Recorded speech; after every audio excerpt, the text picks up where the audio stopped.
Hi, this is Dave from the Floodwood High School shop, and today we're going to talk about changing the blade on the table saw.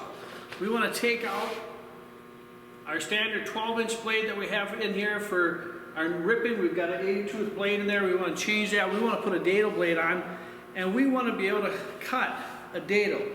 And the purpose of a dado is to be able to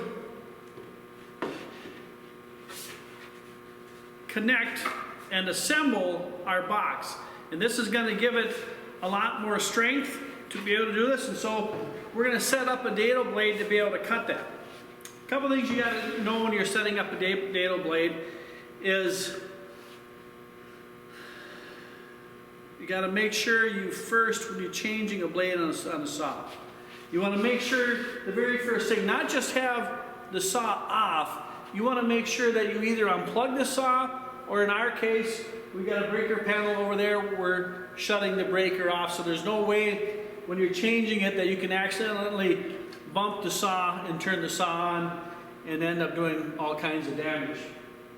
So we're going to change the dado blade. It's a stackable blade, and a dado blade comes with, you have an inner and an outer blade, and they're literally a right and a left blade that goes on. When you put your blades in, the teeth always have to be pointing towards you. So the carbides itself, these carbides, they're going to be facing you, so when the blade turns, they're turning toward you. And so you've got writing on one side's a right side, the other one is a left side. If you put them in backwards, now your blades are going to be cutting, not using the teeth. So you always got to remember that on any blade you put in, the blade on the table saw, the carbides and the teeth themselves, these teeth themselves, they'll be facing towards you because it's cutting towards you. So you've got an inner and an outer. And then it comes with different blades. So we've got 1/8 inch ones, and there's 4 or 5 that'll come in a set of 1/8 inch. We also have a 3/32 one, so a 32nd less than 1/8 inch. And we also have a 16th inch one, so that we can do variable sizes. And within that, in the set, you'll also have numerous different shims. And I don't remember what all the thicknesses are, but there's a white shim that's 20/100ths of an inch thick, a black shim. The black shim is 12 thousandths, and a red shim. The red shim is 8 thousandths, and then there's a clear one. Don't have the clear one on me.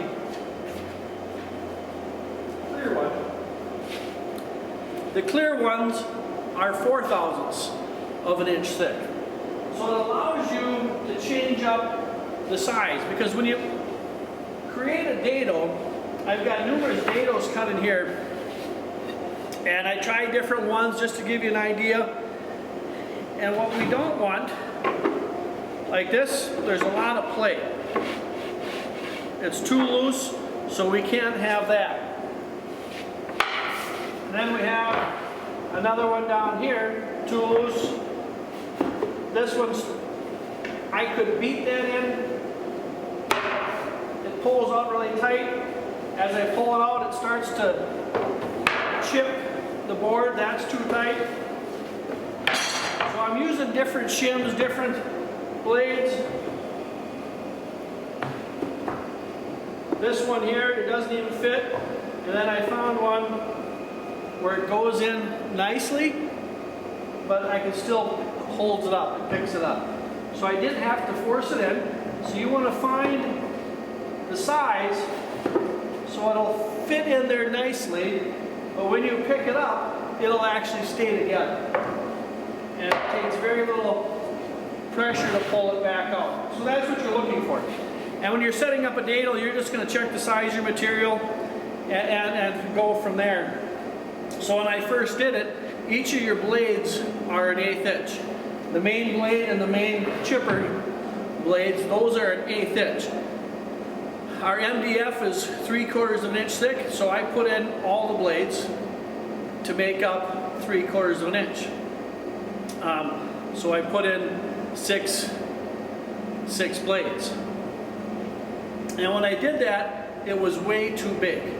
There was too much place. So then I took one of the 1/8 inch chipper blades out and I put in a 3/32.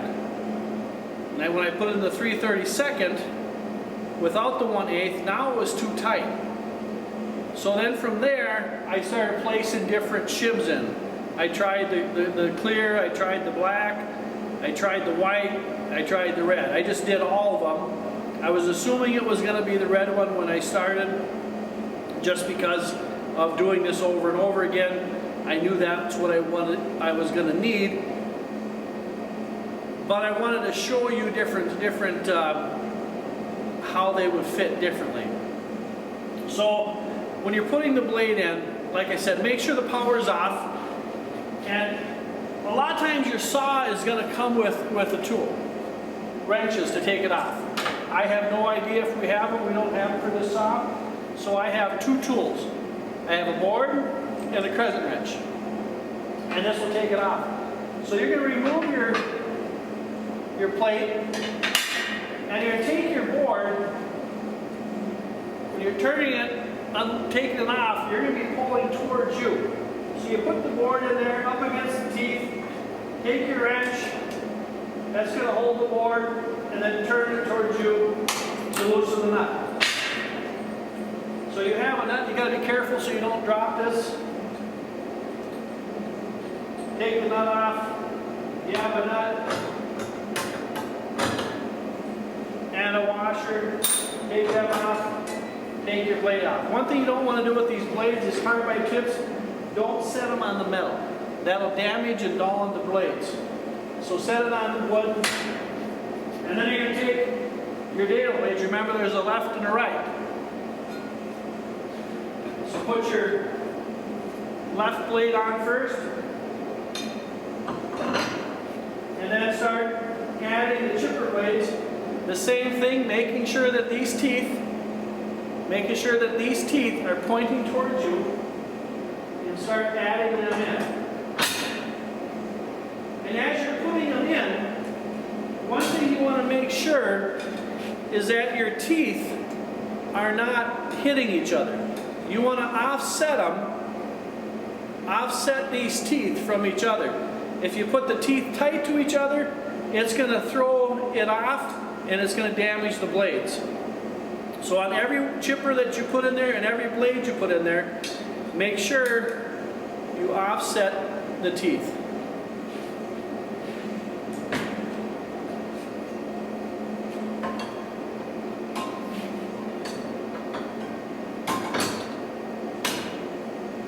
So we're going to keep putting our blades in there. We're going to put in we have an 1/8 inch outer blade, 3 1/8 inch chippers, and then a 3/32 chipper. We're offsetting all the teeth, and then we're going to put in one red shim. And that's what worked out when I tested it. And then again, our outer blade, making sure that the teeth are facing towards me, putting the outer blade.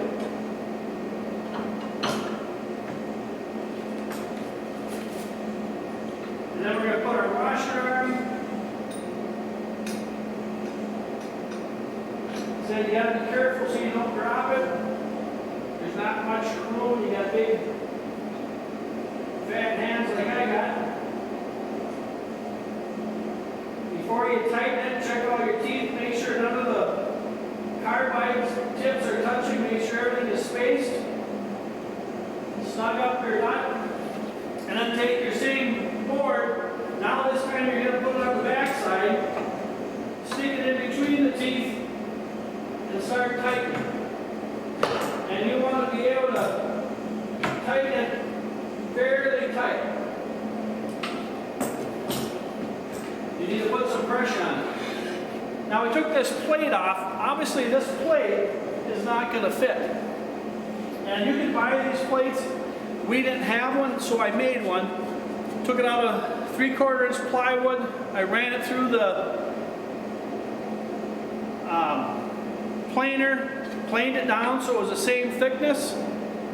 I traced it, used the red one, traced it, cut it on the bandsaw, and I set it in there, held it down with the board, raised the blade up until it cut through. So now I have a plate for the Dado blades. And I made it, it's flush. So that's key, that it comes out flush. You don't want it high or your boards are going to catch. You don't want it low or your boards are going to dip. So we have it set in there. Another thing I want to point out when you put this in there, I'll show you, I'll bring the camera up closer.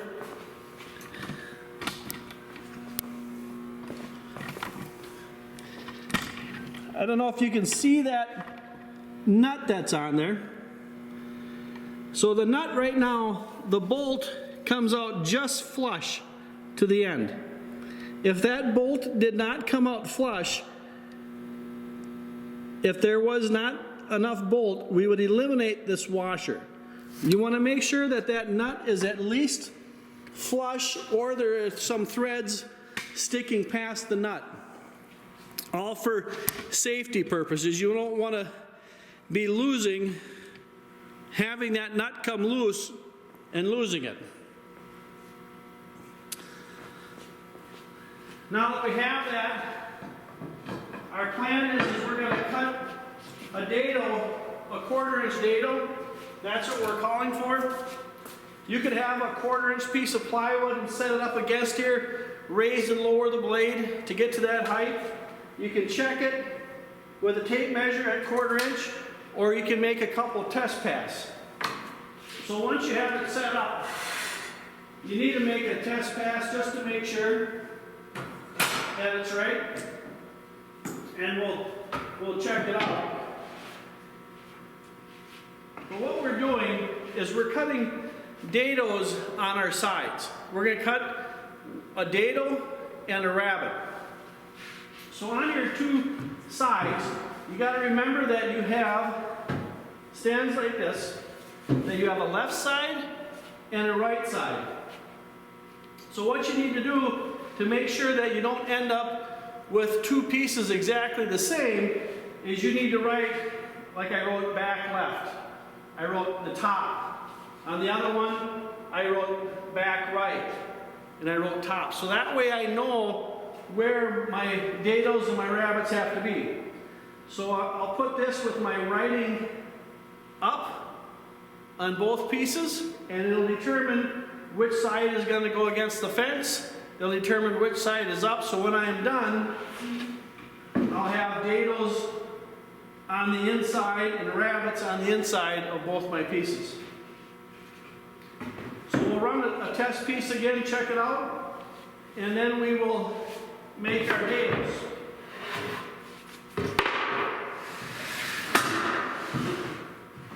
We got to turn our power back on. Like I said, I shut the breaker off.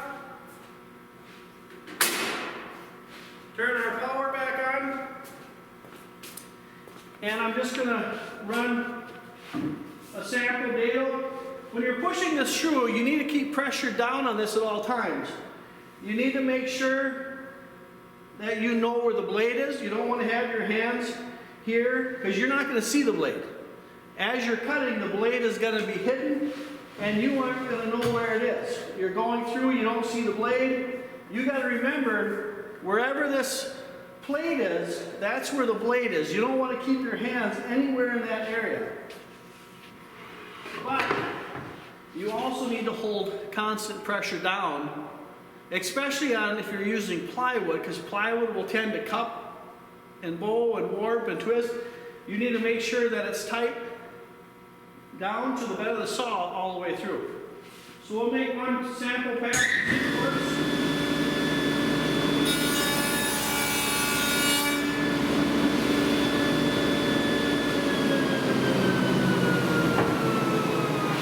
So you want to make one complete pass on something and take another sample piece and just make sure that you're good. It fit together easy, pulls out easy, but when I lift it up, it stays as one piece. So on our nightstand, we're going to have a 3-inch rail across the bottom. And then we're going to have the floor. So the floor is going to be about 3 inches up from the floor to the floor of the cabinet. It's going to be at 3 inches.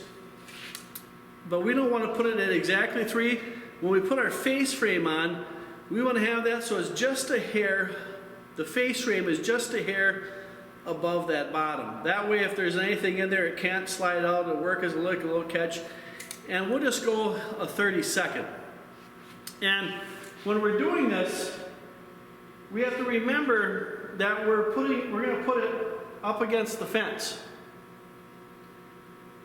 So we need to measure from the fence to our bottom to the left side of the blade, and you have to look at the teeth and point to the left side, and we're going to put it just shy of 3 inches.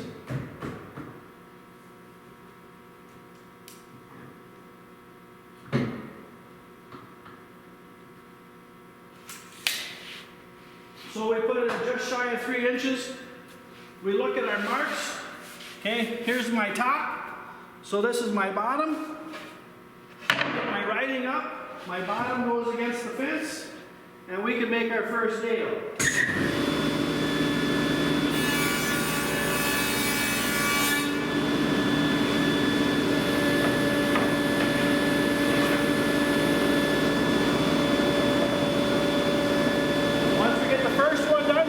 Same thing with the second one.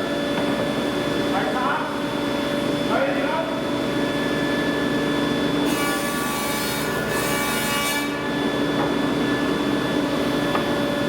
Okay,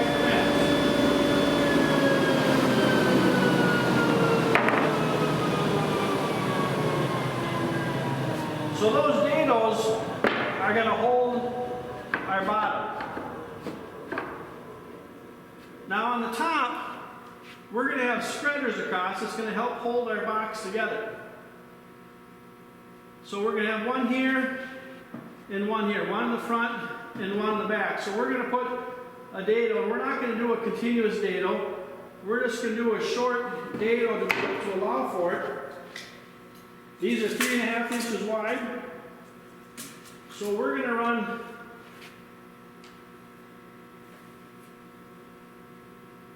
probably we'll go 4 1/4 inches both ways. And that's how we're going to run those dados.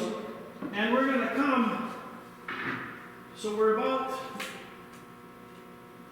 3/8 of an inch down. So we'll set this up with a 3/8 inch gap in between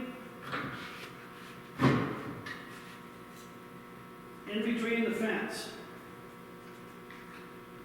So now we're measuring on the right side. And this one isn't real critical. We have a 1 inch, 1.5 inch rail across the top. So if we set it at a 3/8 inch gap, we're going to be at 1 1/8 inches. That's going to work out pretty good. So now we're going to hold our top here.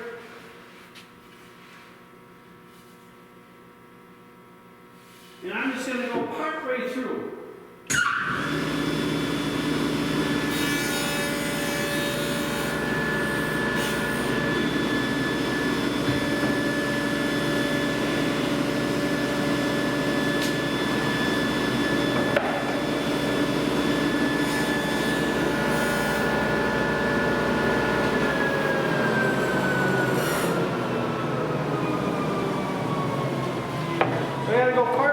Making sure I've got it flat for 3.5 inches.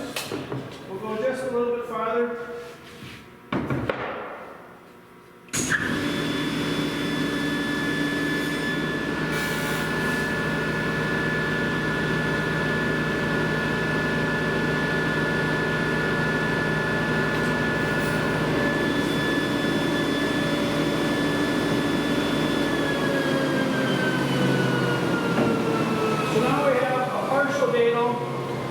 Going through, we've got a flat spot of just over 3.5 inches.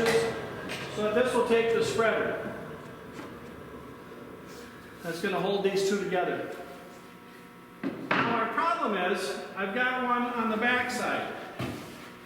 And this, you really need to run through backwards, is one way of doing it.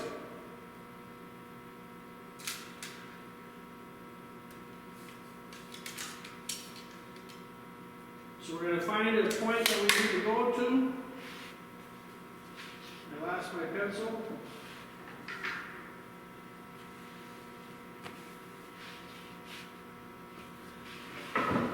There it is.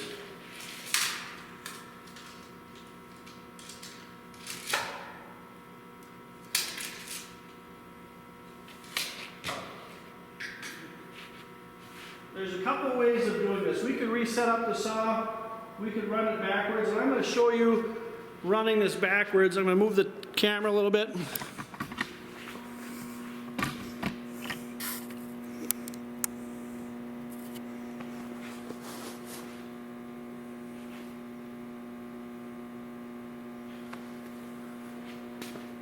So I have a mark here where I know I have to go to. When I bring the board through backwards, like I said, this is a dangerous way to do it, but I just want to show you. Remember, the blade is pulling it towards me. So I have to hold pressure against it so it can't pull towards me. So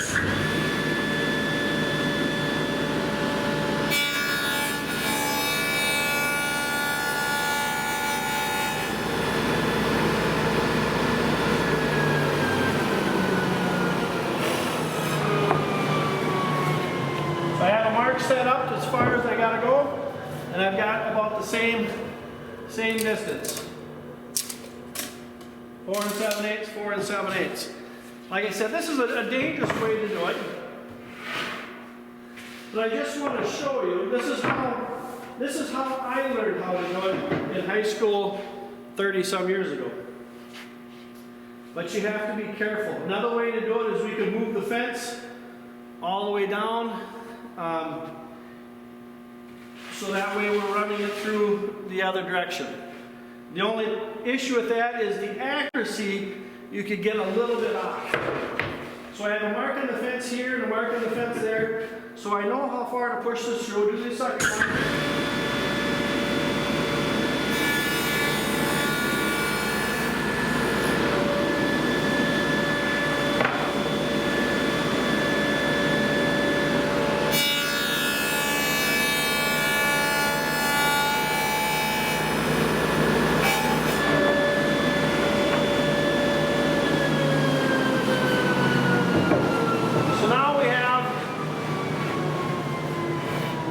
Our two sides.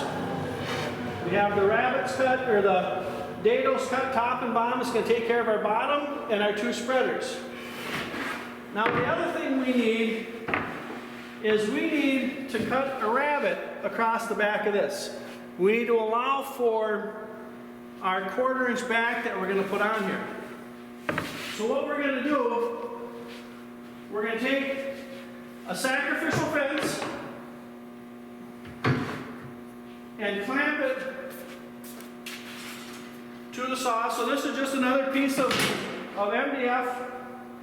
I'm going to clamp it to the saw so it can't go anywhere, making sure that it's not in the way of my board. And we could make an actual box to go over the top of your guard, over the top of your fence.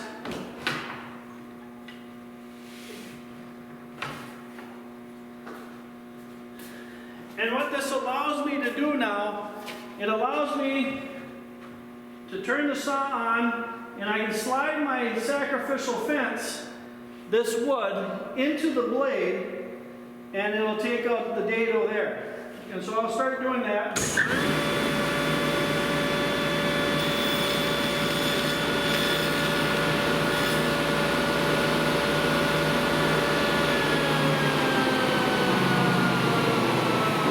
Put a 1/4 inch rabbit to allow for our back. So now that I've got the fence adjusted, the dado cut into the sacrificial fence. I'm just going to clamp it down, check where I'm at. I'm just shy of a quarter. And I'm going to go a strong quarter, just a hair above a quarter.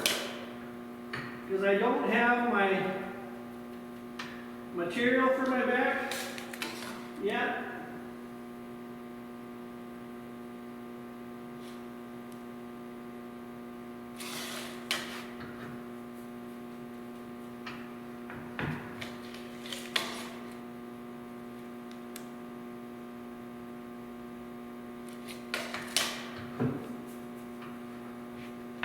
Check it a couple times, make sure you're good. So I've got that. Now we have to look at our writing on here again. Make sure that the writing is up, our dados are down. This is the back right, so I want to have the back up against the fence. So we'll run that through. Holding pressure down.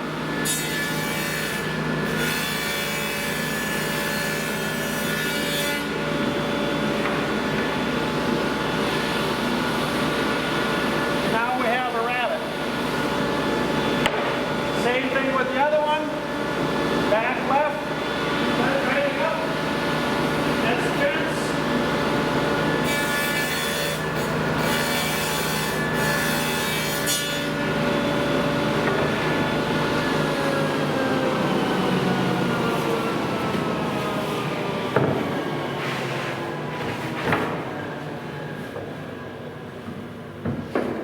So now we have two pieces that are cut the same, but they're opposite of each other. So when we put them together, we're able to interjoin everything together. And the one item that makes the difference is this back rabbet. If we didn't have that rabbet on, then we could have made these and not worried about it, but just having that back rabbet on it, that's what's going to determine which side is left and which side is right. Because I could go like this or like this with just the dados. But with that rabbet, that can only be the back, which means this piece can only be the right side. And this one can only be the left side. So it's pretty quick. We're ready to put this together. We'll do that in our next video. We have 5 pieces. We have the 2 spreaders. These are for the top. They'll go in these top dados. There'll be one in the front, one in the back. And then we'll have, and I can set it all together really quick so you can see it.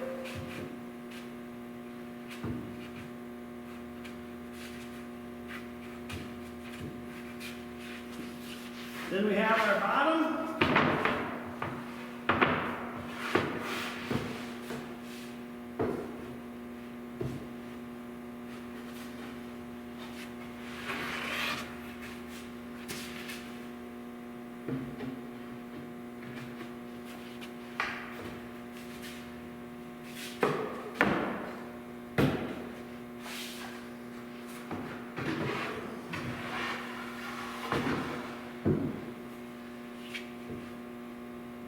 There is literally the box of our cabinet.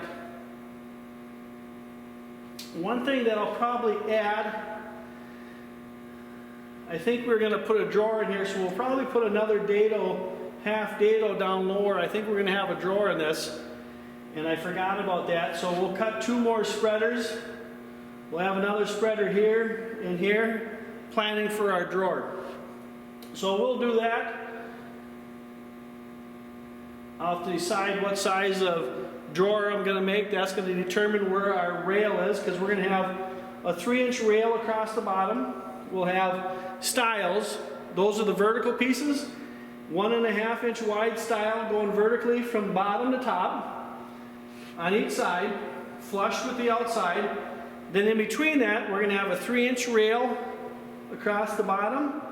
We're going to have an 1.5-inch rail here, right below the drawer, and an 1.5-inch rail in between the stiles going across the top. All 3 of those rails will be cut to the exact same length, and the 2 stiles will be cut to the exact same length. Like I said, we got to determine before we figure out this other dado where it's going to go. It's going to be a half dado here, or a 4-inch dado here, and a 4-inch long dado back here. We have to determine how big of a drawer we want. Do we want a 3-inch deep drawer, a 4-inch deep drawer, a 4.5-inch deep drawer? That's going to determine where this rail is going to be set, where this spreader will be put in. We want the spreader to be put in at the top of the spreader flush with the top of the rail. So when we put our drawer slides on, it gives us something to set that drawer slide on. It helps stiffen up our rail here, and then it'll also give more fastener for the back. So if we spin this around,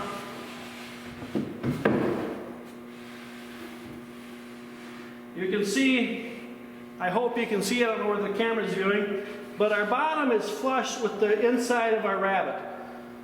So our back is going to go from the very top at least to the bottom of our bottom. So it's going to be able to fasten to this spreader. We'll have another spreader halfway between, it'll fasten, and it'll fasten to the bottom. And this edge here will come out flush with our back. So we'll be flush across there. Like I said, next time we'll cut another couple dados in there. We got to cut 2 more spreaders, and then we'll put it together. We'll glue it together. If we need to clamp it, we'll clamp it. If we need to put some nails in, we'll put some nails in. We could literally glue it, square it, and it would be ready to go, ready for a face frame. This is actually a pretty quick project if you have the right tools and they're set up. It's a pretty quick project to put together. So we'll go through that next time. The biggest thing, like I said, is to be safe. When you saw me cutting a dado through backwards, like I told you, I can't repeat that enough, that's dangerous to do. Because if you kink it at all, that saw blade will grab that board and it'll come flying at you and it'll hurt. I've done this numerous times. This is how I was showed how to do it 30-some years ago. So it's not a recommended way. But I just wanted to show you that is a way to do it. Not the right way, but it is a way. The biggest thing is we have to make sure we're being safe. Like, again, there's something that I was missing that's important anytime you're using the saw to make sure you're safe. I didn't have my safety glasses on. They're sitting on the shelf right behind me, right behind the camera. So make sure you're safe anytime you're using the tools. That is huge. Like I said, I've been doing this for years, and I can get in the habit of not thinking about safety because I'm just used to it. And I should be. Safety is a huge thing. So anytime you're using any piece of equipment, respect the piece of equipment. Realize that a particle could fly, have the safety glasses on, know what it can do, and just be safe. So I hope this explains. It helps. Like I said, we set up some dado blades. These dado blades, you can set a dado up to 1/8 inch to, I don't remember how many, 30 seconds. It'll cut, the pack that I have will cut up to 29-30 seconds. It'll cut a dado 29-30 seconds wide. That's how big it'll go. If you get up to that big, like I said, you'll be removing that washer because there won't be enough bolt left for the nut. You have to make sure when you put the nut on that the threads at least come to the very end of the nut. If they don't come at least to that, remove that washer. You want to have the washer on if you can, but you don't want to risk it and have that nut wobble loose.